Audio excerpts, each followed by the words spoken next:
What's going on, everybody? This is Randall Warnes with Enterprise UAS, and it has been a long time since I've been in front of a camera and a long time since I've been interacting with an audience of people wanting to learn about drone stuff. So today, we have a special guest from Brink. We're going to be talking about public safety and tactical use of drones. But before we do that, I want to say a few things. First, I want to say thank you to Mike Wilson and Jeremy Weiss, who've been behind the scenes making this all come together and look good. Also, I want to say to Brett Conda, who was going to be my guest, get better. He came down with laryngitis yesterday. So we are doing this with my guy, Stephen Butler. Hey guys, let's kick this thing off. Let's go. So do you want to introduce yourself first, and then I'll do myself second? Yeah, sure. So my name is Stephen Butler. I am the Director of Strategic Sales here at Brink Drones. I have been with the company now almost 8 months. Fairly new to the drone industry, really have been dealing with it for about the last 3 years or so. Prior to this, I worked with a law enforcement tactical distributor not too far from where we are right now, and I spent nearly 12 years there. While there, I had the opportunity to deal with some of the nation's best SWAT teams all across the country, and really got to understand kind of what their capability gaps are and where we can fit them in with some new product to help save lives. So very blessed to have had that opportunity. Very excited to be a part of this program here now with Brink Drones, and just really looking forward to today. Yeah, well, you looking forward to it. You knew about 12 hours ago that you were going to be doing this, filling in for Brett, so I appreciate you pulling out the stops. So we're in Los Angeles right now. You live here. Yep. I flew in, and we're trying this for the first time in a studio. So if there is any hiccups, just know that this is our growing pains as we learn through this. Yeah. But I'm Randall Warnes. I've been with Enterprise UAS for a very short amount of time, almost 2 months. But I've been in the drone industry since 2014. Cut my teeth with time establishing DJI Enterprise back in 2015. I went to FLIR and was running their global drone business for about 4 years, and then had a weird stint over the last year with Autel and with Atlas UAS. But really, my passion is working with end users and trying to get this technology in the hands of people that can use it to do the most. And when we're talking about saving lives, we're talking about shortening the mission times for our public servants. That's one of the best use cases I can think of for this technology. So I'm grateful to be here, grateful for everyone that tuned in, and hopefully we'll be doing some education over the next 45 minutes or so. Yep, that's the plan. So Brink as a whole came together as a company wanting to provide solutions for public safety directly. Drones are being used by public safety entities throughout the country and throughout the world, and we have some numbers here that show that there's a sizable number of police officers. In your estimation, what are these police officers doing with drones that is getting the most value, and then what did Brink really bring to the table as far as their mission?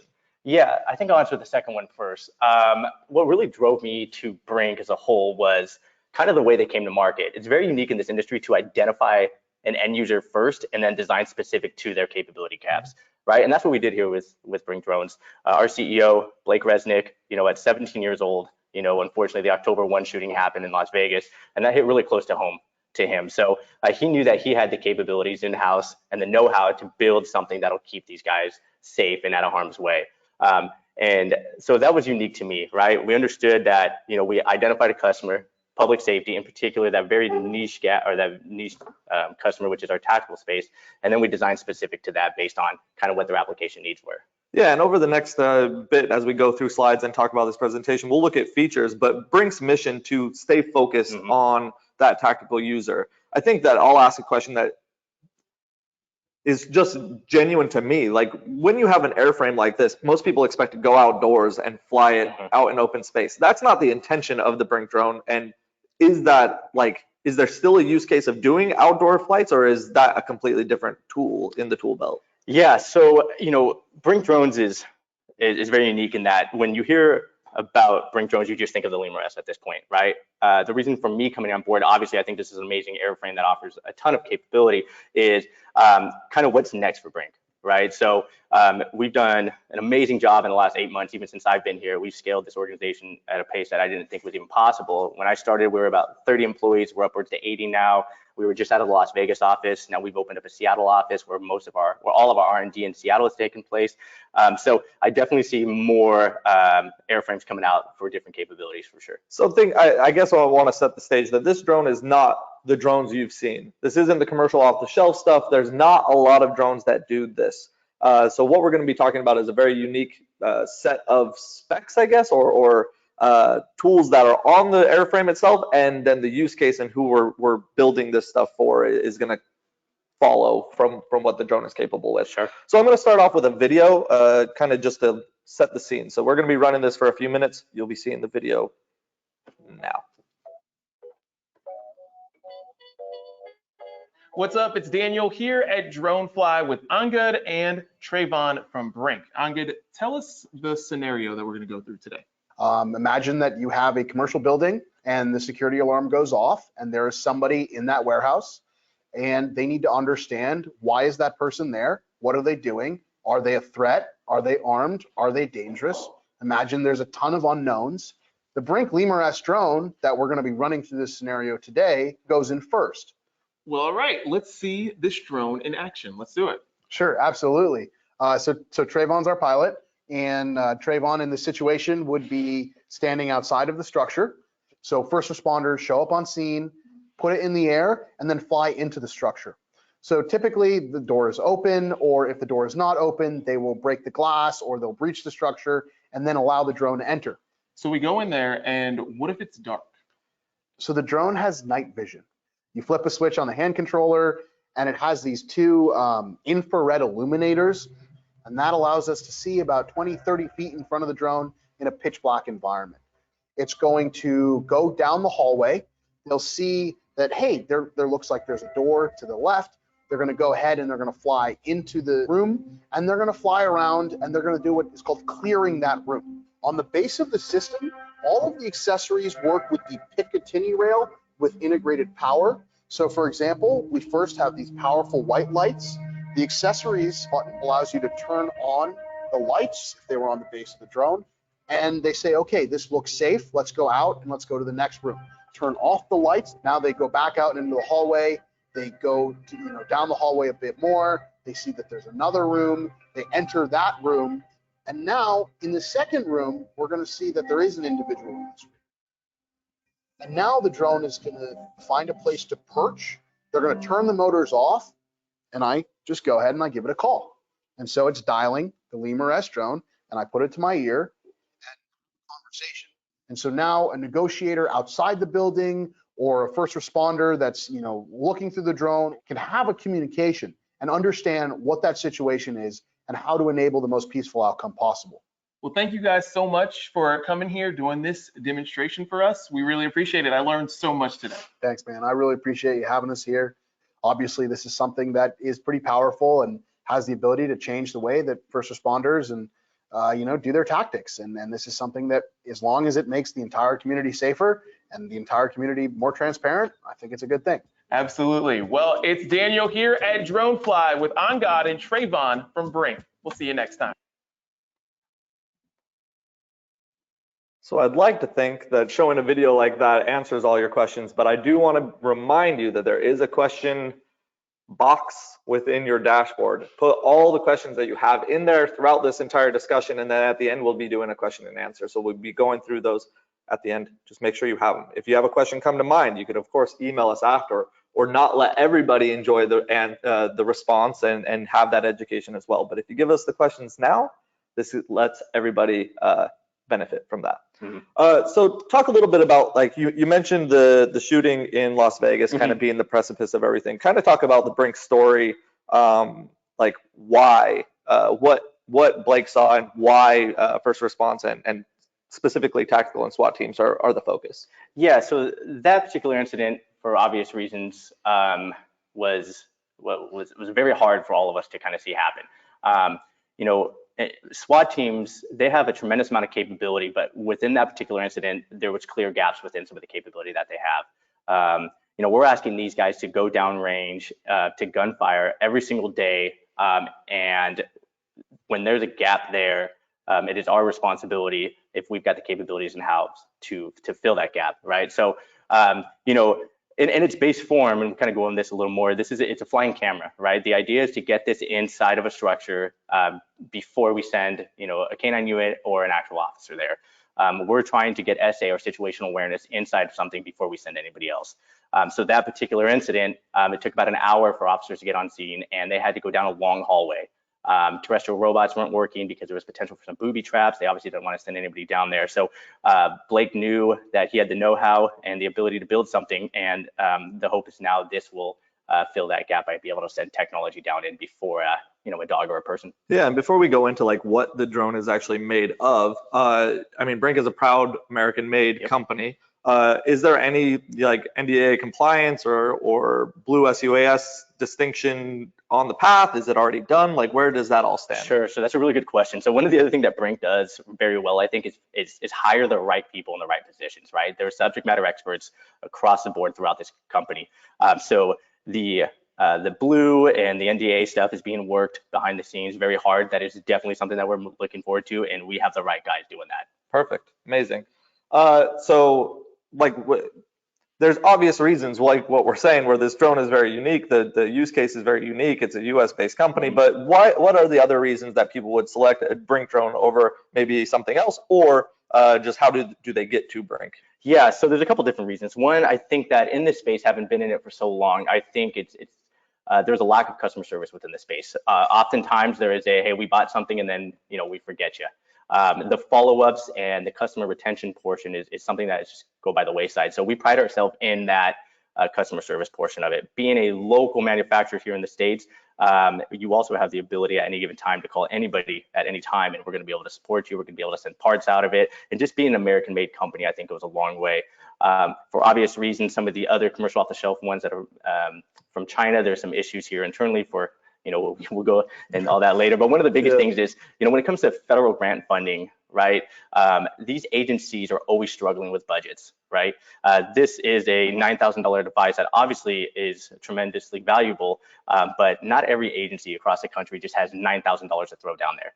So the ability to utilize grant funds or something that is really important to them. And by being an American manufacturer, they're able to utilize those grants with us. Yeah, and just to piggyback on the support piece, I think that one thing that Brink does very well is interacts with the value-added resellers like us. Enterprise UAS is a consortium of resellers, Dronefly, DSLR Pros, Aerial Media Pros, and basically we interact with the customers. We're the ones that put the devices in your hands, and when you need something, you'd rather maybe call us that maybe is down the street from you, or we have guys dedicated to that than always going to the manufacturer. And so with other drone manufacturers, that experience isn't always really positive. Brink has taken the right steps to make sure that you do have the right people on the end of the line to support you, and to make that a larger team, they've set up resellers throughout the country to be able to handle those local customers. Right. And to kind of piggyback off of that in terms of resellers, like we're very particular on who we bring on board with us. Brink as a company is making a lot of waves right now in all the good ways. With that, unfortunately, comes a lot of people wanting to be a part of it, right? And so when it comes to determining which resellers we have, we're very particular about it. One, we want to make sure that we have the right people there that are selling the right product, understand not only the drone's capability, but also the public safety space as well, right? We want them to be subject matter experts in our platform, right? But it's not even just the platform that drives us. It's Brink as an organization, right? There's so much more than just the hardware of it. And so the resellers that we have on board, we put them through our basic ground school that we have in Vegas. So everybody goes through that. They're very familiar with all of our techs from top to bottom. We have an obligation as a manufacturer to directly support them at any given time by way of our direct sales team. The other thing that we have, which is very unique to the industry, which I think is amazing, is we have what's called our SSG group, which is our strategic support group. And these are strategically placed individuals throughout the country that are all former law enforcement with one firefighter, and they're there to support all of our resellers, do all of our face-to-face demos. And to be completely candid with you, it's some of the guys that we have on board, it's like building a dream team, right? We've got someone with 23 years of SWAT experience. We've got someone, who's been a sniper for X amount of years. Like, these are really, really value add to our organization, and there's definitely differentiation in the space. Yeah, and I think that in that case, Brink is setting a new benchmark for the drone industry to kind of chase after, and I commend it for sure. Yeah, I like it as well. It makes my job easier to be able to have instant credibility with some of these guys. Definitely. Yeah. All right, so let's talk a little bit about what you think is like the really killer stuff that's built into the airframe, the capabilities, and maybe some uses that maybe you haven't seen with other drones. Sure. So you touched on earlier, this isn't your run-of-the-mill commercial off-the-shelf UAS, right? Buddy and I, we would make the joke, we can't think of a worse platform for Overwatch and mapping and things like that, just because it's specifically not built for that. flying indoors is a very niche application, and there's a couple things that you need to have on your airframe. One, you need to be able to work in GPS denied environments. That's extremely important. One, you need to be able to work in low light situations, right? Another thing too is we need to be able to fly it wherever, whenever, right? Because if we're somewhere and there's what's called a linear assault, on a plane or a bus or anything like that, we need to make sure that we can fly that inside at any given time. So what I think one of the main differentiations is that we don't have onboard sensors. There's no geofencing, there's no obstacle avoidance. So that means you can take it off at anywhere you want to. We could take it off in the middle of a runway within 45 seconds every single time, and it's going to let you. Obstacle avoidance as well. We make the joke that flying inside is a contact sport. It's really inevitable that you're going to be hitting walls, you're going to be hitting tables, you're going to be hitting chairs. In fact, we encourage that as well because this thing is rugged and robust and it's designed specifically to take a hit. So no obstacle avoidance and no GPS on that. We're all familiar with the, hey, let's get the bird in the air, and then you turn around and look at the guy and he's doing the calibration dance, right? You're not going to do that here. The longest portion of this setup is just inputting the battery. And what I mean by that is we have a thumb screw on the back here, and it takes about 30 seconds. That's all it is. So I really think that is very unique to this space. The other thing I want to talk about too is yeah, you can take a look at it right now. It is 3D printed, and that is very intentional. One, we wanted to keep the cost down for the end users because we're very cognizant of kind of what that buy cycle looks like, what kind of funding sources they have. So if we bring this to market for $30,000, $40,000, yeah, it's great, but I can't afford it, right? So how do we keep the cost down? Number one, that's 3D printed. But the other unique thing about it as well is this is a nylon carbon fiber filament that we use, which is very, very strong and very, very durable. In addition to that, it's very pliable. Why I really like that as opposed to an injection molded frame is once you take a hit or some type of impact, it's going to bear a lot of the weight because it's actually going to bend with it as opposed to cracking.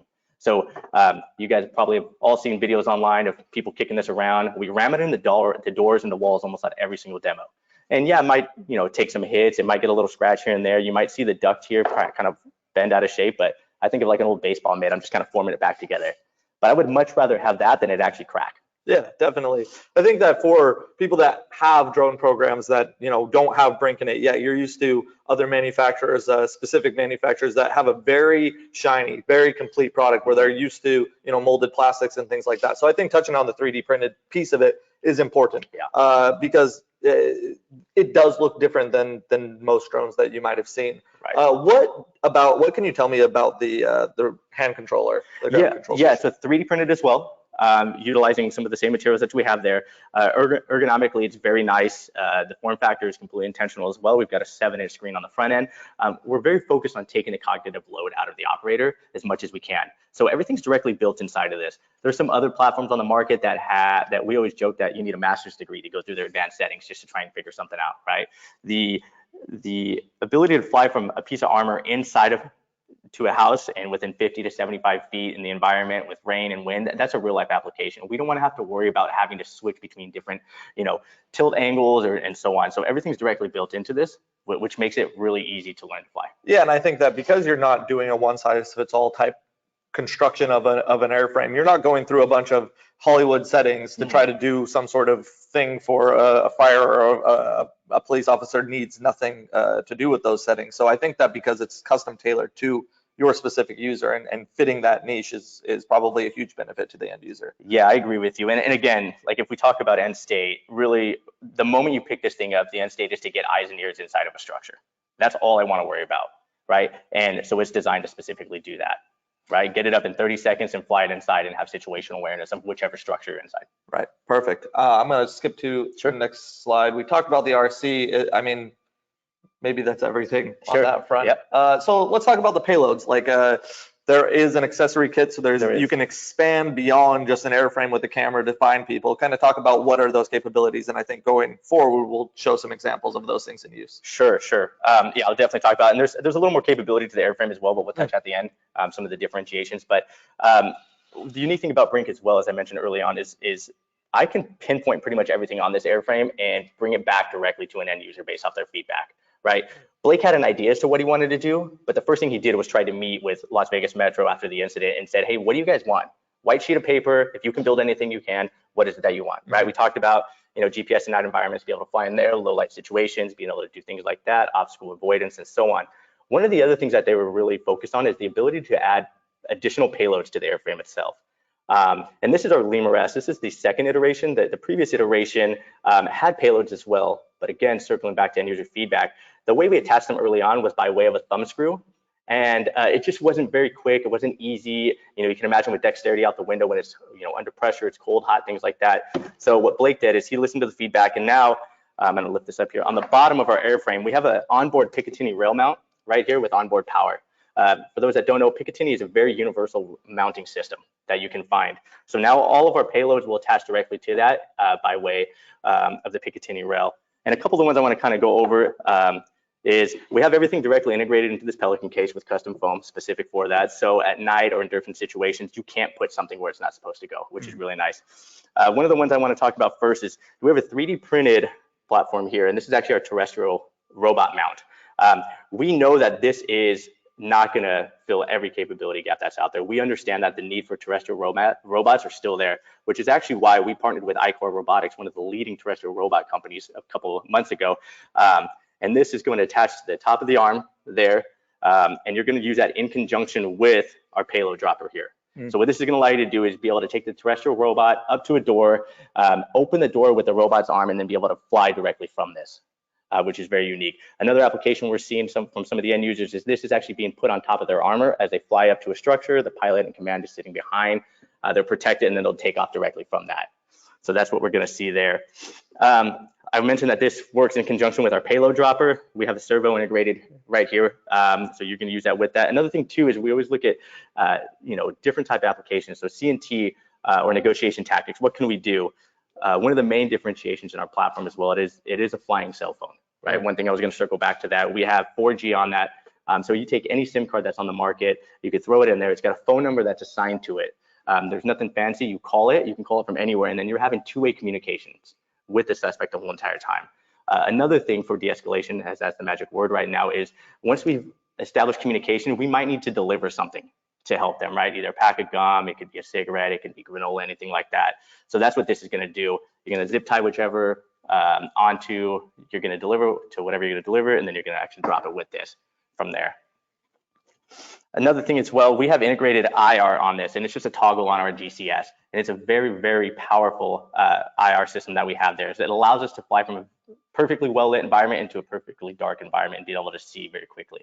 The other unique thing as well is it's not automatic, and that's very intentional as well. Some of the other ones that are automatic, when you go from a well-lit to a pitch black environment, you get kind of a bloom effect for a good half a second or a second delay, which could obviously be a massive detriment when we're flying in situations like this. So ours is going to be a manual toggle.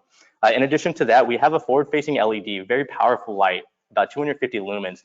This works really well in conjunction with the IR, and you can use this as like a designator if you're flying into a room and be able to light something up. Some teams within the space, they don't have the ability to have night vision, so having a secondary light source by way of the IR is not something for them. So they'll actually use this white light as a secondary light source.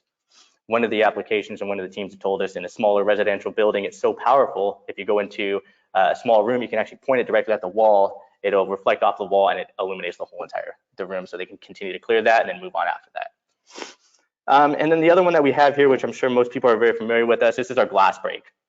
So this is very unique to the industry. This was designed with the end user in mind 100%. One of the tactics that oftentimes we're using on the exterior structures of a building or inside of a car is we're trying to port the windows to deploy, either chemical agent or anything like that to help with the situation. So this is going to allow you to fly up to the structure. It's got two tungsten carbide lathe bits that spin inside of this housing unit.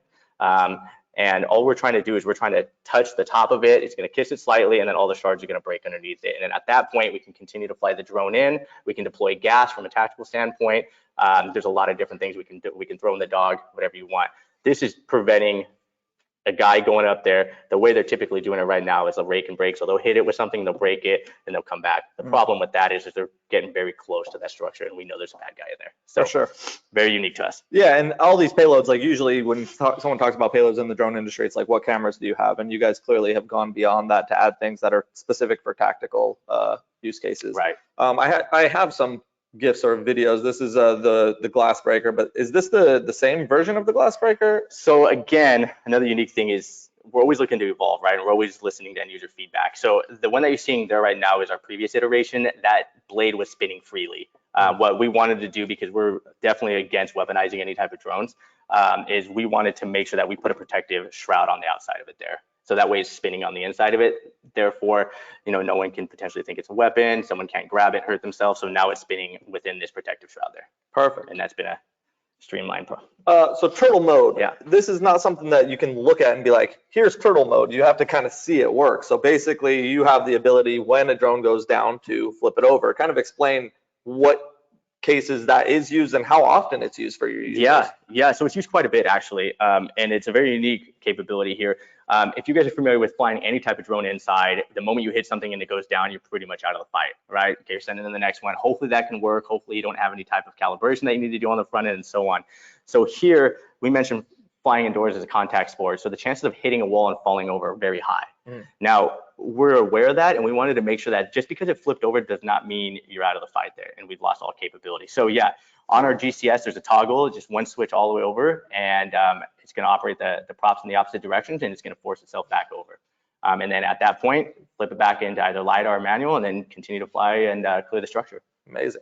Another good use case to it as well is, sorry about No, that, you're good. is it allows you to get out of different situations. So if you're wedged in between a table and a wall by chance, you can do it in different directions because there's a directional turtle mode on it, so we can operate whichever props we want to, and it helps us get out. And that's probably something that you guys demonstrate quite often when Yes. you do demos to public safety Absolutely, agencies. Yeah. absolutely. That and the glass breaker are the two things they want to see right away. Right. So door pushing, this is another thing that not most drones are not designed to do. Kind of talk about why is pretty clear, but like what is the special capability that is there?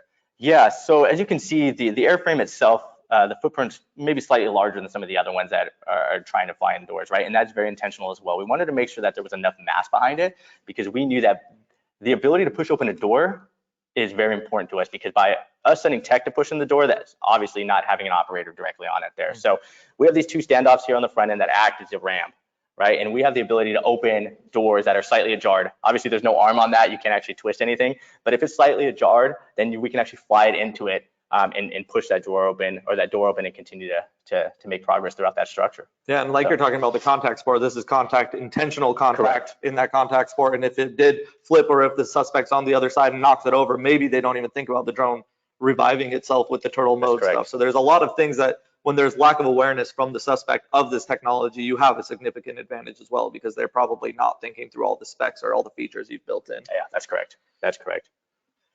All And right. sorry. Oh, go. No, you No, go. okay. This is your show. Bro. No. I just wanted to touch base on the battery real quick, because you mentioned it knocked over and it's just sitting there.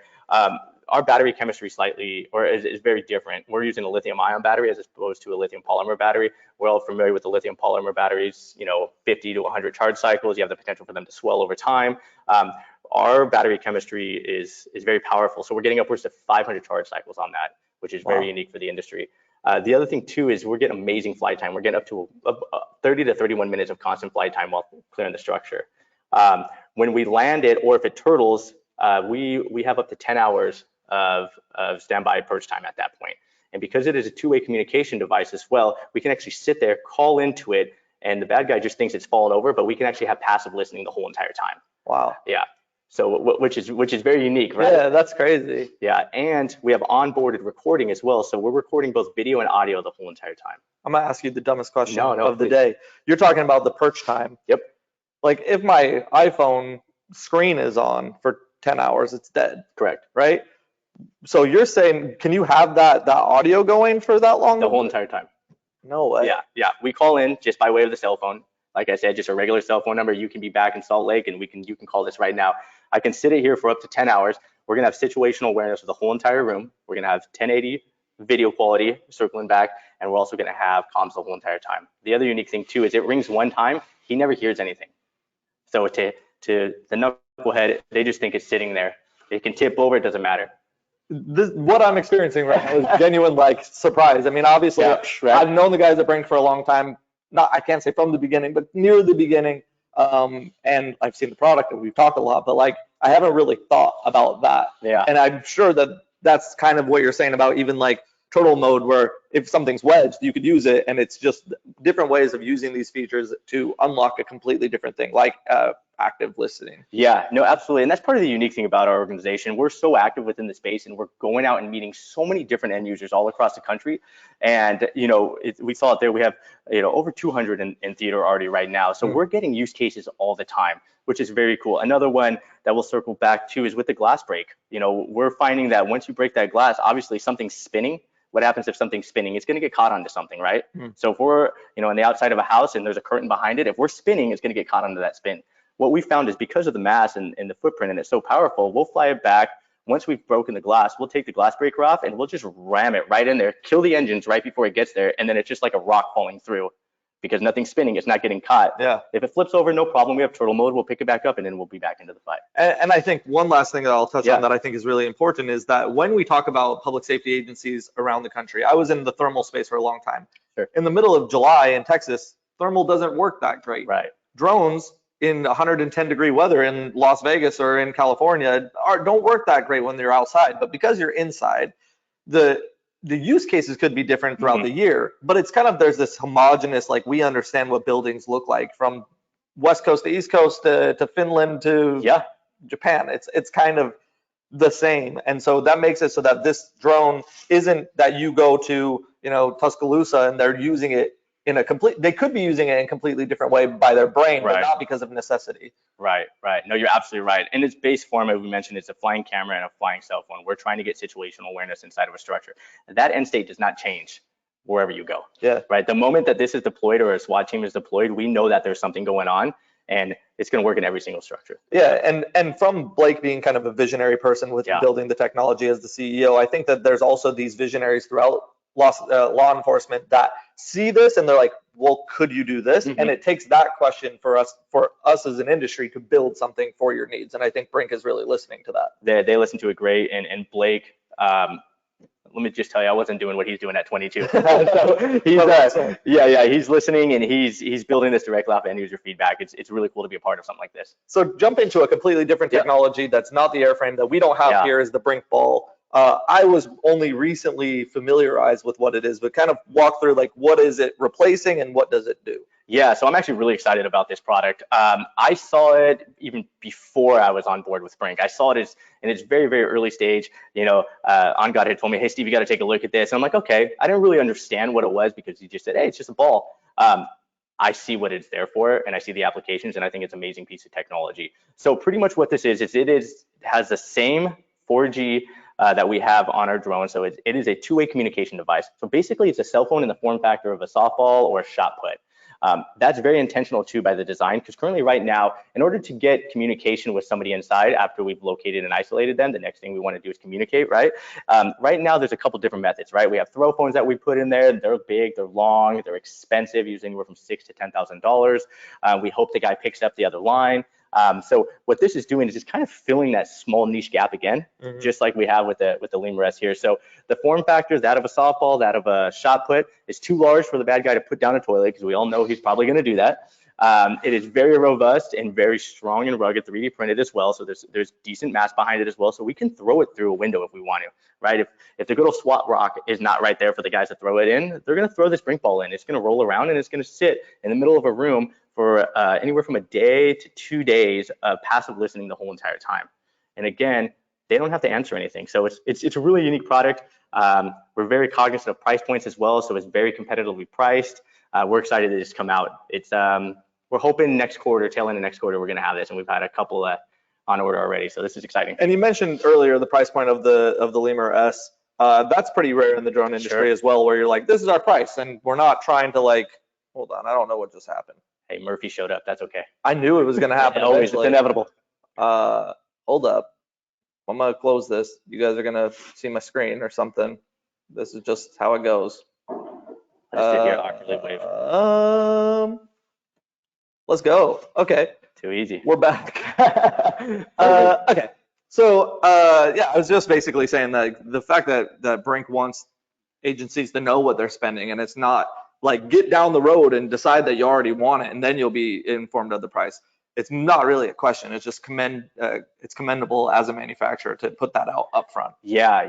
And to be candid with you, it makes my job way easier, right? I mean, pricing is fully transparent with us. You call into anybody, direct sales, any of our channel partners, and the price is the same. You know, we actually, when we go to trade shows or we go to these events, we put out price lists on the table. Nobody does that, right? Because you always ask somebody, hey, how much does this cost? And we're like, well, if you buy 10, if you buy 5, Yeah. that's not the case. The price is what it is. And that was very intentional as well early on. And the sub $10,000 was very intentional as well, Yeah, right? Because the procurement process through most public safety entities, anything under $10,000 for most, it becomes fairly, I don't want to say easy, but it is easier to procure those at that point. So yeah, we're pretty transparent and excited to offer that pricing. I just think that the amount of benchmarks that you're pushing the industry in the right direction to be more professional, have better support, show pricing, and not, you know, the transparency to your customers. Obviously, law enforcement appreciates transparency, and communities appreciate transparency. But I think that these are all things where it's like pushing others to kind of see that and learn that's the new normal, not what the other parts of the industry do. Yeah, I think it is the new normal, right? We're, you know, the consumer is changing, right? Our parents bought one way, we buy a different way, right? And I was always taught that, you know, I won't necessarily remember what you did for me, but I'll always remember how you made me feel, right? And that's like that perceived value. So, you know, if it costs X amount of dollars and you've done everything right and I trust you, that price is what it is, and I'll buy it based off of the way you made me feel. So 100%. that's kind of where we're at. Let's jump into some use cases, and we got about 5 to 10 minutes left until we're going to get into Q&A. So thanks again for sticking around. Yes, thank you. Type those questions in, because I'm not the expert on everything, so we're going to use Steven as the expert here, but you have an expert in-house waiting for you to say, hey, can I do this? Or what about that? So put in your questions. We'll get to those at the end. So let's just talk about law enforcement in general, use cases that you've seen, or kind of like the primaries, and then maybe the interesting stuff that you've seen. Yeah, definitely. So, I mean, you guys can see on the slide there, the two-way communication is definitely massive differentiation in the space. Being able to fly in somewhere, obviously you have a video of what's going on, but the ability to have two-way communications is very unique as well. I think FBI came out and said it's like a high 90% that you're going to resolve something peacefully if you're able to engage in communication early on. So the fact that we have that powerful tool is amazing, and it definitely is a value add to the organization. So we're seeing that oftentimes. So agencies are flying it in there, they'll perch it on something just like we're doing here. They'll have the ability to see and communicate within the whole entire space and help with de-escalation. Again, we talked about the ability to carry payloads as well. That's another use case. We're seeing these used in many different ways. We went over, you know, the terrestrial robot mount being able to put on top of an armor, so that way we can drive up to a structure closer, keeping the pilot behind armor so that they're protected. You know, these things we're learning as we go, so it's really nice. Yeah, and I think that when we think about law enforcement as a community, maybe we think about like bad guys, but this is also protecting good guys that maybe are just, you know, at risk for one reason or another. Right. And to be able to locate them and communicate with them, it's not only, you know, convincing someone to come out with their hands up, but it's also something else as well, where, you know, someone gets to go home safely. Absolutely. And that's the idea behind this. We want everybody to go home and see their family. I've got a family myself with 2 boys, and I am very passionate and blessed to be able to work for a company that provides this type of life-saving capability. It's really unique. So let's talk about another type of user. And you mentioned on your team you have 1 firefighter. Yeah. Well, at least on the special support. Yeah, the SSG group. Yeah. SSG. Yeah. So where is this being used in firefighting? How prevalent is that? And kind of just walk through the use case a little bit. Yeah. So we're candidly, we're at the beginning stages of that direct integration into the fire space, right? In addition to a standalone firefighter, there's also something that's happened in the last couple of years within the tactical space, right? They have something called TEMS, which is a tactical emergency medic. And these are firefighters that are directly integrated into the SWAT team. Oftentimes they don't have weapons on them, but they're very familiar with their tactics. And so we're seeing some of the TEMS guys actually using this, and they might be the pilots in there as well, so continue to clear structures. Another one too, you think of a burning building, you think of a burning car. We have the glass break attachment right here. You know, we're able to fly it up, you know, break that window on the house, on the car, whatever it is, and that helps with ventilation for sure. Being able to get the flames out and the smoke out is something that we're really excited about. And we're working with a lot of these local fire departments. So here's something that's not specific to Brink, but more to an industry. When you have a police department and a fire department that look over the same jurisdiction, and drone programs exist in one, but maybe not the other, there's a lot of like trading of secrets and sharing of equipment, right? Like, yeah, absolutely. You hit the nail on the head. And oftentimes funding comes from one or the other, right? So only about 5 to 6 years ago, really that integration started to happen. They were standalone entities for so long, and now we're starting to see them integrate, and we're starting to see them either share funding sources or the fire department having one and the PD having the other one. But we wanted to make sure that this was kind of universal across the board. So that way, if someone on the police department side picks it up, it's the same capability as a firefighter would. Yeah, and that just means that there's 200 departments out there that have Brink already, and their fire departments, their adjoining fire departments should be figuring out how to use that in what they do. Right, absolutely, absolutely. Yeah, what I've learned in this industry is it just takes like some minds to think like, what else can I do with this? And I think that firefighting and going inside of buildings for that purpose is just going to be unlocked by the more people that do it, experience demonstrations, and start asking those questions. Yeah, no, I'm really excited about this space. So we also have search and rescue that was brought to mind as far as what the Brink technology can do. Where is that helpful? Yeah, so we all remember the Surfside collapse a few years ago with that condo coming down. We were actually one of the only drones to go out there and be able to fly underground to check integrity of the structure. There's a couple ways we were able to do that. One, we have the integrated night vision on it there. We didn't mind hitting some of the debris that was down there, but we also run off an analog-based system, which helps a whole lot with signal penetration, right? So although it might be slightly pixelated on our GCS, when you're pulling that feed back down, it is full 1080p. So we were able to actually clear down below, pull it back, and take a look at the footage and be able to determine whether or not this portion of the building is, integrity is safe for people to go in, or if there's any type of debris in ways that will prevent our search and rescue going into saving lives. I just saw something crazy. Yeah. We never talked about onboard storage, like capturing imagery. Yeah, that's a Tell good me the call. process. Tell me like what things you guys have considered as far as evidential storage. If you're working like with evidence.com and stuff like that, like I don't know if those are good questions, but take that for what it's worth, and you probably get what I'm getting. Sure, no problem. So the LumiRes is very unique in that it gives you the option to record or not record. Right, the way we record both video and audio is by way of a micro SD card. There's a slot on the side of the fuselage there. The moment you supply power for it, it's automatically recording all video and all audio. Right, so why that's important is if there's a mission and we're flying through a structure and there is some sort of evidentiary things that we need to pull down, we can pull that down by putting that into a secondary viewer monitor, a computer, anything like that, and it's all 1080p. The reason why we give the option to record or to not record it is there's still some agencies, depending on where you go, that will not let you record anything.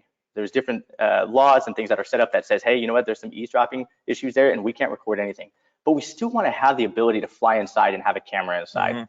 So we've got that option, recording or not recording. Okay, and then what about hazmat? How is this being used, or what is kind of the future of the vision of how the LumiRes can be used? Yeah, so the hazmat is, we're still very early on in this.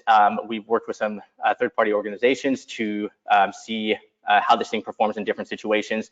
We have the payload dropper, so we're looking at the ability to drop sensors inside. So this is something that we're really excited about, and I think we'll have a lot of integration here shortly with them. Perfect.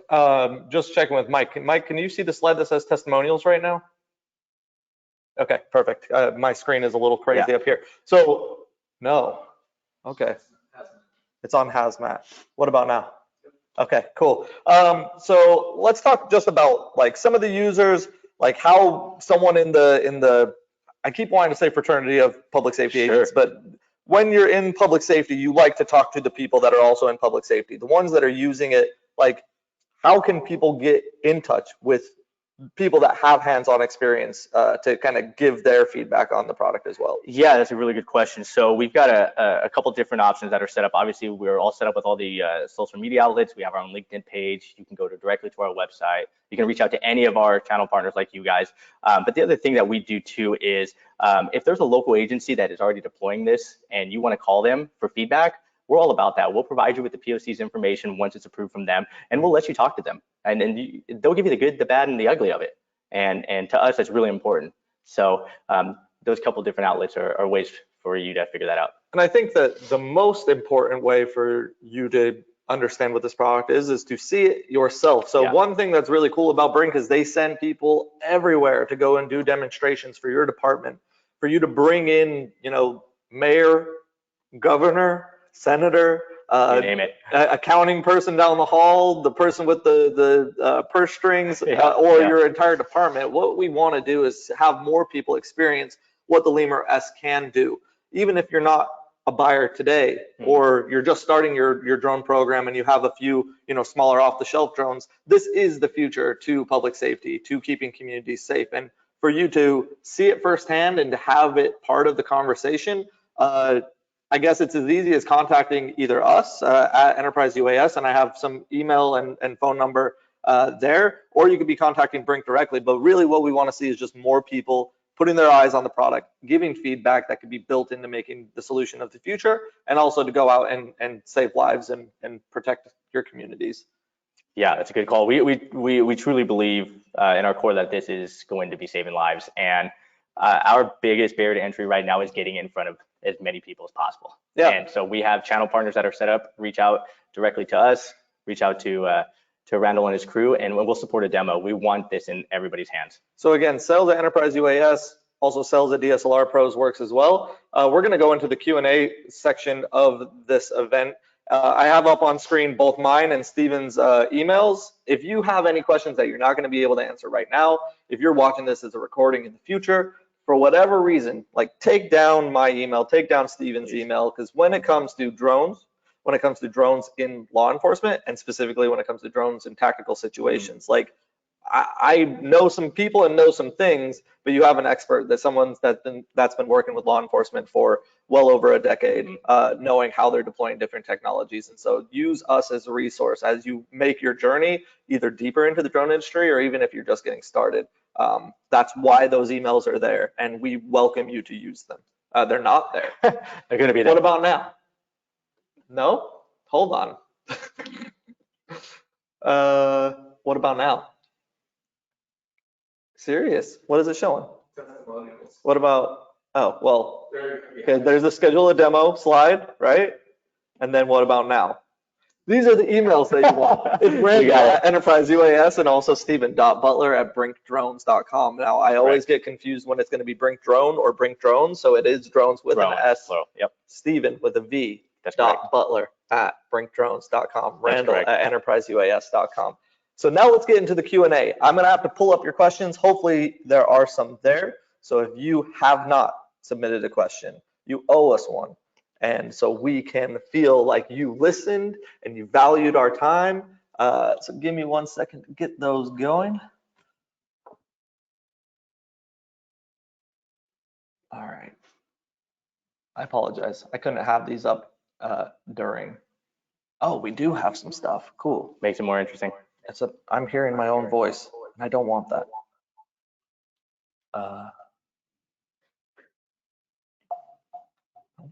Hold on. Maybe I'll do this. I think you guys can still hear, yeah? Okay, cool. I apologize that this is a little clumsy. We'll figure this out for the next one. All right, questions. We have a few. Okay.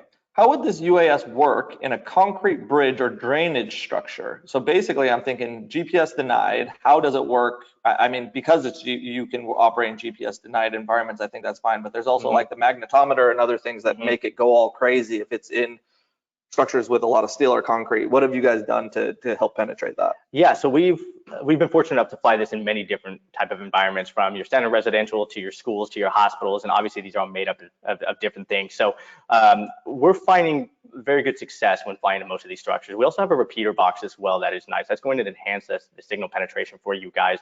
And we're seeing a lot of agencies, they'll use it on the perimeter. Some of their marksmen will have it directly next to them, and we're actually getting better signal penetration because of the repeater box that we have in addition to this. So we've even tested it in some mines across the country. Wow. That's definitely an application we're looking at there. We're at the beginning stages of that. They're talking about having multiple repeaters throughout the mines, so that way we can fly this in there. So it does pretty well in most situations. Perfect. There's a question that's about whether the drone is intrinsically safe. For those that are, I'm barely familiar, but basically when it's intrinsically safe, it can't ignite anything. Like there's no sparks coming from motors or other places that if there is some sort of chemical agent in the air that is flammable, that it wouldn't ignite. Is it intrinsically safe? Is that something you guys hear a lot? Like what's the? Yeah, so I mean, the quick answer to that is it's not intrinsically safe. Obviously there's going to be sparks, there's going to be motors on there. There's things that are going to potentially ignite something. As mentioned beforehand, we have done third-party testing that I can't really relay at this time yet. It's still ongoing, but we're having some decent luck with some of these type of chemicals that are in the air, but no, it is not intrinsically safe. Perfect. Someone asked about the speaker. So basically on the two-way communication, whether on the drone or the Brink ball, they're asking about the clarity. And it said, I don't know, it's saying, is it loud and clear enough to have a quality conversation? And I don't know if that's while the drone is in operation. If Yeah. you're hovering, if you actually have to be flying, can you have that two-way communication? Is it loud enough, or kind of talk about the quality? Yeah, so while it's in flight, you can send commands, you can't hear much at all, obviously because of that rotor noise that's going on there. In terms of the quality of it, we're at about 110 decibels. That is definitely loud enough to be able to land and perch outside of a residential room and have communication through a door. I've done that with my boys. They thought I was actually inside of the drone, but I'm not. I'm actually just talking to them. But it is very clear, very loud. The other cool thing about it as well is since it is just a cell phone number, you have the ability to conference in multiple individuals as well. So if we needed to be directly in the command post and have multiple users on that, you can do that as well just by conferencing people in. Spouse, family of Whatever. some. Yep, Crazy. whatever. Yeah. That is the craziest part of this whole thing for Yeah. me. Just so you Yeah. know, like my brain is buzzing a bit. Do you guys use any third-party apps? They mentioned here DroneSense as a streaming service, but Yeah. have you integrated with Cape or any other third parties? So we have integrated in with DroneSense and we found success with that. Right now we kind of have it MacGyvered. You have to do a bunch of different cords in different ways, but we do have the ability to stream that and pull that down. And we're currently working with a couple of the other ones as well to really streamline that whole entire process. That is something that is for sure something that we're looking into. But as of right now, DroneSense is the only one we've had luck with. Perfect. So we also were talking about the onboard recording, but there's also a live stream that comes to the RC, right, of what you're seeing real time. Can that be sent out over 4G, or can anyone tap into that video stream from the outside? So the only way you'd be able to do that at this point is on board the GCS, there's a BNC connector that goes directly into whichever secondary viewer monitor you have at that point. It's recording in 1080p, and so theoretically, if you have it up there and people have access to that other remote viewer, you'd be able to do that, but we'd have to integrate in with some of the third parties that have that streaming system. So right now it's just hardwired directly into it. Just as a shout out to JC, who's in South Africa, they're talking about having miners, like people going into mines illegally. The use case is probably too difficult to explain, but clearly you said that it has been used in mines before we even seen this, so maybe they could reach out to you directly. Please. Stephen with a B, STEVEN.Butler@brinkdrones.com, and he could talk to you about that use case in mining. And if you have that use case that you're wanting to test out, it'd be, South Africa's a great locale for two boys from the States to come visit. Yeah, let us know. We've got a growing international footprint and we'll be more than happy to support it. Definitely. Perfect.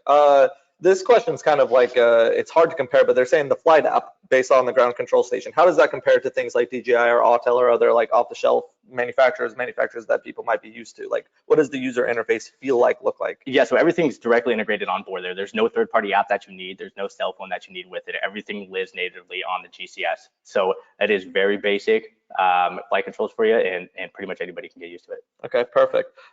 You guys did some stuff with the Ukrainian crisis. Kind of talk about how Brink has played a role in that, what kind of activities you've had in that part of the world. Yeah, this is very unique. And to be completely honest with you, this is definitely one of the moments within my 8-month career here that I'm like, wow, I'm in the right organization here. So obviously we know what's going on over in Ukraine. It's horrible what's happening there. We know that our drones have the capability to potentially save some lives out there. And our founder and CEO, Blake Resnick, and some of the other leadership, they jumped on it right away. And we actually donated 10 kits to them. We flew over a team of pilots and trainers to get them all squared away so that way they can use this technology when fighting the war that's going on over there. So very, very unique, and I'm very honored and blessed to be a part of this organization because of that. Yeah, it's a beautiful thing, man. I appreciate you sharing that. Let's talk a little bit about LiDAR. We haven't even said the word LiDAR in the entire 54 minutes we've been doing this. How does it deploy LiDAR? How is it using it? What is the reason it's on board? Yeah, so LiDAR is my favorite thing, and the reason for that is because it's our onboard pilot assist. I'm not an amazing pilot. I fly this because it's fun. LiDAR just gives me that ability to feel a little more comfortable with flying. So it's constantly looking at the floor, and it's going to help you with elevation and altitude at that point. So the idea is to be able to fly up, sit about 4 to 6 feet, and you can clear that whole entire structure on that whole entire time without having to switch to manual mode.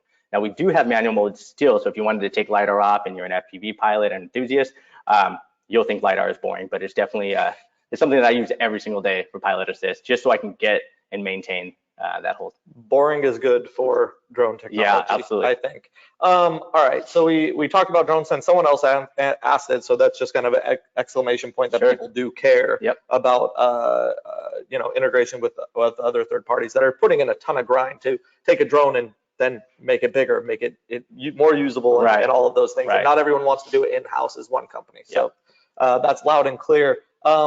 Any plans to improve the quality above 1080 on the camera? There are plans to improve the quality of camera on future products. Okay. I think as we're sitting right now, the camera that's on board here is going to be the camera that's on board with us. Perfect. Does the remote have HDMI out? It does not have HDMI, it has BNC, but you can get a BNC to HDMI converter and do it that way. Why did you do BNC? Just because of the analog that's pulled off of that. Okay. I asked like a stupid guy question. No. Anyone else that doesn't know. I needed to figure that out as well. The last question that I have on here, and before I ask it, I'm going to say, if you have another question, we're still here. We still want to talk to you. It's like an infomercial. Act now. Only for 5 3 payments. yeah, I wish. Anyway, the final question that I have on my list until you guys submit more is it able to fly in rain? And we did discuss that this is an indoor flying drone, but maybe you start outside, break the window, etc. What does that outdoor experience look like for the Lemur? Yeah, so it does have an IP rating on it. We're very confident that it'll be able to fly through most rain conditions. We've actually had a couple different use cases where actually at the Surfside incident in Miami there, it was fully submerged for about 20 seconds or so, and we were able to take it back out and fly after that. So your standard, flying from, a piece of armor inside of a structure, especially like in the Pacific Northwest or places where it's raining a lot, you should have little to no issues with that.